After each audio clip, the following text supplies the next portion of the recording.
मुजफ्फरपुर के कुढ़नी थाना क्षेत्र के एक गांव में 9 वर्षीय एक बच्ची के साथ रेप की घटना होती है। देखिए 24 मई के बाद उसे एक हॉस्पिटल में भर्ती कराया जाता है मुजफ्फरपुर के, जो कि SKMCH हॉस्पिटल होता है। SKMCH में इलाज के अभाव में उसे फिर से पटना रेफर कर दिया जाता है और पटना में PMCH, जो कि बिहार का सबसे बड़ा अस्पताल कहा जाता है, उस अस्पताल में बच्ची का इलाज न होने के कारण जो है बच्ची दम तोड़ देती है। बातचीत करेंगे, हमारे साथ पूर्व IPS ऑफिसर अमिताभ दास सर मौजूद है। सर, सबसे बड़ा अस्पताल PMCH, लेकिन स्वास्थ्य सुविधा जो है वह नगण्य, स्वास्थ्य सुविधा जो है बदहाल। अब मैं क्या कहूँ, स्वास्थ्य मंत्री जो मंगल पांडे हैं उनको तो कायदे से इस्तीफा देके घर बैठना चाहिए, चुल्लू भर पानी में डूब मरना चाहिए। ये लोग सिर्फ बात बनाते हैं। अभी बताइए, PMCH में कहा जा रहा है कि एक हेलीपैड बनेगा। हेलीपैड पर क्या उतरेगा भाई? तो एयर एम्बुलेंस उतरेगा, है ना। सीधे मतलब इसमें बैठेंगे लोग और सीधे दिल्ली के एम्स पहुंच जाएंगे, एम्स से यहाँ जाएंगे। क्या हो रहा है? हेलीपैड हेलीपैड आप खेल रहे हैं। आपको बुनियादी आपको सुविधा नहीं है ना। इसी को कहते हैं बातें करोड़ों की, दुकान पकौड़ों की, है ना। बात आपने हेलीपैड की कर दी। और फर्श पर मतलब ये जो जिस लड़की की आप बात कर रहे हैं, परसों की बात है, ये 5-6 घंटे तक एम्बुलेंस में पड़ी रही, इसको एक बेड नहीं मिला। जब ये बात बिहार प्रदेश कांग्रेस अध्यक्ष को मालूम हुई, राजेश राम को, तब वो वहाँ पहुँचे हैं और उनकी नोक-झोंक हुई है वहाँ डॉक्टरों से। PMCH भी मतलब किसी कुरुक्षेत्र से कम नहीं है, वहाँ नोक-झोंक हुई है और उसके बाद बेड मिला है। लेकिन देखिए, देर हो गई ना। 24 मई की घटना है, आप 31 मई को भर्ती करा रहे हैं, तो समझ रहे हैं। एक मेरे जो डॉक्टर मित्र हैं वो बताते हैं कि शुरू का 1 घंटा बहुत महत्वपूर्ण होता है, इसको गोल्डन आवर कहते हैं। यदि कोई दुर्घटना हो जाए या इस तरह किसी को हार्ट अटैक हो जाए या इस तरह की कोई चीज़ हो जाए, तो शुरू का 1 घंटा को गोल्डन आवर कहते हैं। यदि उस समय उसको मिल गई मेडिकल की सुविधा, तो उसकी जान बचने की संभावना बहुत बढ़ जाती है। और यहाँ 1 घंटा, यहाँ तो 1 हफ्ता लग गया।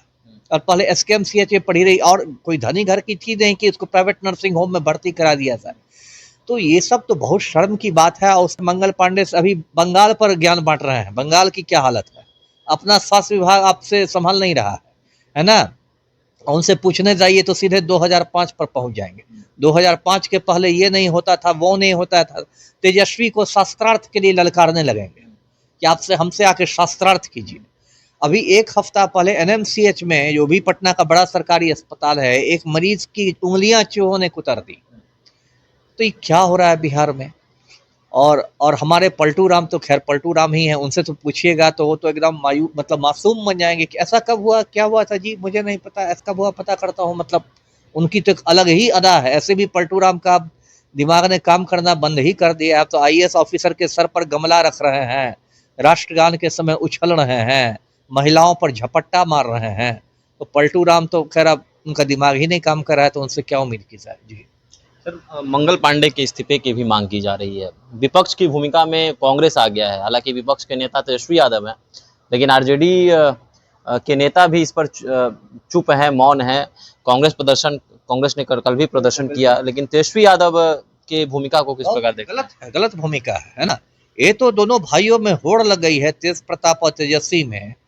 एक भाई बार बार दूल्हा बन रहा है, दूसरा भाई बार बार बाप बन रहा है ना। होड़ लगी हुई है कि हम ज्यादा बार दूल्हा बनेंगे तो हम ज्यादा बार बाप बनेंगे, है ना। कायदे से तेजस्वी यादव विपक्ष के नेता है बिहार में, खुद को भावी मुख्यमंत्री के रूप में देखते हैं, है ना। और यदि सी वोटर के सर्वे सब आ रहे हैं, उसमें लगातार 1 नंबर पर चल रहे हैं। तो ये तो आपसे उम्मीद की जाती है। इन्होंने BPSC आंदोलन के समय भी लोगों को निराश किया था तेजस्वी यादव ने। मतलब जितनी बड़ी इनकी भूमिका होनी चाहिए, जितना इनको हमलावर होना चाहिए था, उतना हमलावर नहीं हुए। अभी भी वो निराश हो रहे हैं। कांग्रेस जो राजद से कहीं छोटी पार्टी है बिहार में, उसने मोर्चा संभाल रखा। अभी भी मैं देख रहा था दिल्ली में भी कांग्रेस का प्रेस कॉन्फ्रेंस चल रहा था इसी बच्ची के मुद्दे पर, रंजीत रंजन और शमा मोहम्मद का। तो ये तो है ही बात कि आप विपक्ष में हैं, लेकिन आप विपक्ष का धर्म ठीक से नहीं निभा रहे हैं। और मंगल पांडे को तो इस्तीफा देना ही चाहिए, रत्ती भर आप में नैतिकता हो तो, है ना। आप कुर्सी पर चिपके हुए हैं क्या सिर्फ आप मतलब सुख सुविधाओं का उपयोग करने के लिए, मंत्री पद के सुख सुविधाओं को करने के लिए? आपकी कोई ये नहीं है, नैतिकता नहीं बची है आप में जी। दलित समाज की यह बेटी है। बिहार के कुछ ऐसे नेता हैं जो अपने आप दलित का हितैषी बताते हैं, कहते हैं हम दलितों के नेता हैं। चिराग पासवान उनमें से एक हैं। चिराग पासवान ने विधानसभा चुनाव लड़ने की भी घोषणा की है। कैसे देखते हैं दलित समाज की बेटी रेप होता है और उसके बाद पीएमसीएच में दम तोड़ती है। आखिर ये लोग अरे ये लोग, मैं इशारा समझ गया। आप मुख्य चाहे जीतन राम मांझी और चिराग पासवान की बात कर रहे हैं। ये दोनों जो है ना, मांझी और पासवान, दोनों बहुत ही गिरी हुई ओछी राजनीति करते हैं। ये लोग बात करते हैं सामाजिक न्याय की, काम करते हैं पारिवारिक न्याय का। और चिराग पासवान पर मैं क्या कहूँ, वो तो बिहार फर्स्ट, बिहारी फर्स्ट, और टिकट बांटते समय बहनोई फर्स्ट, है ना। उन पर टिकट बेचने के गंभीर आरोप लगते रहे हैं चिराग पासवान पर, मैं नहीं लगा रहा। उन्हीं के पार्टी के बड़े बड़े नेताओं ने लगाकर ये इल्ज़ाम इस्तीफा दे दिया था। चिराग पासवान को अपराधियों से उतना ही ज़्यादा प्रेम है। हुलास पांडे जैसा क्रिमिनल उनकी पार्टी में बैठा हुआ है। सीवान के खान बंधु हैं, अयूब खान और रईस खान, दोनों गुंडे मवाली हैं, वो चिराग पासवान की पार्टी में बैठे हुए हैं। तो चिराग पासवान तो मतलब क्या मैं कहूँ, लोग 5 स्टार दलित बन के घूम रहे हैं। जब बीपीएससी आंदोलन चला था तो नया साल ये अमेरिका में मना रहे थे। इनके पूज्य पिता रामविलास पासवान का भी वही हाल था। उन्होंने पहली पत्नी राजकुमारी देवी को छोड़ के रीना पासवान से शादी कर ली। राजकुमारी देवी अभी भी शहरबंदी गांव में बैठ के है, दुखिया की जिंदगी जी रही है। रामविलास पासवान अपना निकल गए रीना पासवान के साथ। तो दोनों बाप बेटे वैसे ही है। वही हाल जीतन राम मांझी का भी, अपने केंद्र में मंत्री है, बेटा संतोष सुमन बिहार में मंत्री है, पुत्र वधू दीपा मांझी विधायक है इमामगंज की, अभी कोई बेटा भी सेट हो गया है आयोग में।